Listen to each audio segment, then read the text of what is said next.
मैंने देखी कांतारा चैप्टर 1 या फिर कांतारा 2 आप उसे बोल सकते हो। ओवरऑल मूवी जो है भाई वो माइंड ब्लो कर देती है मेरा। आप जब स्क्रीन पर देखोगे तो आपको महसूस होगा भाई कितने दिन बाद ये माइंड ब्लोइंग सिनेमा में एक्सपीरियंस कर रहा हूँ। जस्ट लाइक ये राजा मौली सर की मूवी महसूस होती है। ऐसी वाइब आपको पिक्चर के एस्थेटिक, स्क्रीन प्ले, विजुअल, यहाँ तक कि वीएफएक्स भी बहुत सॉलिड था भाई। 125 करोड़ के बजट में इससे बेहतर पिक्चर आई थिंक नहीं बनाई सकती। पिक्चर की स्टोरी आपको इतना एंगेज करके रखेगी कि आपकी नजरें स्क्रीन पर से हटने नहीं वाली है। तो हम बात करते हैं the legend himself, one and only Rishabh Shetty. भाई साहब ये बंदा स्क्रीन पर क्या क्या प्ले करता है भाई, कितने कैरेक्टर और किस किस मेथड से एक्टिंग कर सकता है भाई इसने सिखाई। भाई ये लेजेंड है यार। ये कभी भाई प्रोड्यूसर्स की गाड़ी ड्राइव करता है, मेरे ड्राइवर का काम करते थे और ये डायरेक्टर है भाई। कितनी शिद्दत लगाई इस बंदे ने। आपको ये पिक्चर देख करके महसूस होगा इतना तगड़ी पिक्चर भाई 500-600 करोड़ के बजट लगा करके प्रोड्यूसर नहीं बना पाते हैं। प्राइम एग्जांपल आदिपुरुष और बहुत सारे एग्जांपल है, गंगो वगैरह। लेकिन भाई इस बंदे ने 125 करोड़, पहली मूवी का बजट 15 करोड़ था, दूसरी का 125 करोड़, इसमें इतनी बेहतरीन पिक्चर बनाई नहीं जा सकती। ओवरऑल बात करते हैं पिक्चर की कास्ट की तो one and only legend Rishabh Shetty, director, written and also main lead actor. साथ में रुक्मणी जी भाई, उनका कैरेक्टर जो ट्विस्ट होता है ना सेकंड पार्ट में, भाई मैं बताऊंगा नहीं पर आपको मजा आ जाएगा देख करके। साथ में Gulshan Devaiah, many more actor and cast, और सबने बेहतरीन काम किया, सबने परफॉर्मेंस में चार चांद डाली है। अब बात करते हैं पिक्चर की स्टोरी के बारे में। देखो भाई पिक्चर का जो दूसरा पार्ट चैप्टर 1 इसे हम कह रहे हैं, इसकी कहानी की शुरुआत होती है पहले कहानी की एंडिंग से। पहले पार्ट के एंडिंग में एक बच्चा होता है, इसके पिताजी जंगल जाके गोल गोल घूम के गायब हो जाते हैं।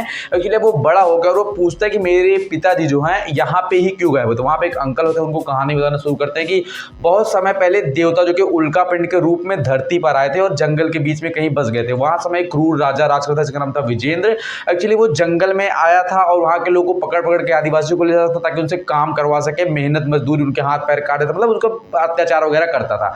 अब देखो क्या है कि उसको पता चला कि जंगल में एक अमूल जरूर बूटी वनस्पति वगैरह है, वो उसको पाने के लिए आता है, लेकिन जंगल के एक पेड़ को जलाता है और पेड़ उसे मार देता है। फिर ऐसी अफवाह या फिर ऐसी रियलिटी फैल जाती है कि भाई एक्चुअली जंगल में ब्रह्म राक्षस है। और फिर एक नियम तय होता है कि जंगल के लोग जंगल की बाहर नहीं जाएंगे और एक्चुअली जो राजा महाराजा है वो कभी जंगल में नहीं आएंगे, और जंगल का नाम है कांतारा। ये नियम बहुत समय तक चलता है। फिर राजा का बेटा जब राजा बनता है तो एक्चुअली वो बहुत बेवड़ा और नशेड़ी टाइप आदमी होता है, उसको घंटा इस बात से फर्क नहीं पड़ता, वो जंगल में जाता है शिकार खेलने के लिए। जंगल के लोग उसको मारते हैं लेकिन फिर वो बच के भाग जाता है। सैनिक वैनिक मरते हैं, वहाँ पे एक सैनिक अधमरा होता है, उसको लोग पकड़ लेते हैं जंगल के लोग। उनका लीडर होता है हमारा ऋषभ कैरेक्टर, उसका नाम वजिंद्रा से कुछ तो था ओवरऑल।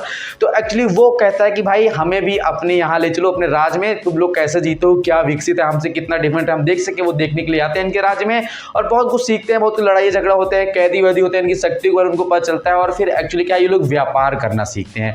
और उस जंगल में भाई वो राजा जो कि बच चुका जंगल में आया होता है, उसको ये लोग कुछ नहीं करते हैं, वो लोग उनको मारता वारता भी है। और उनकी एक बहन होती है राजकुमारी जी, जो कि रुक्मिणी प्लेड बाय। और अभी राजा एक्चुअली जो बुढ़े हो गए पर वो जिंदा है। ओवरऑल अभी उनका रूल चलता है, भौकाल है उनका ओवरऑल।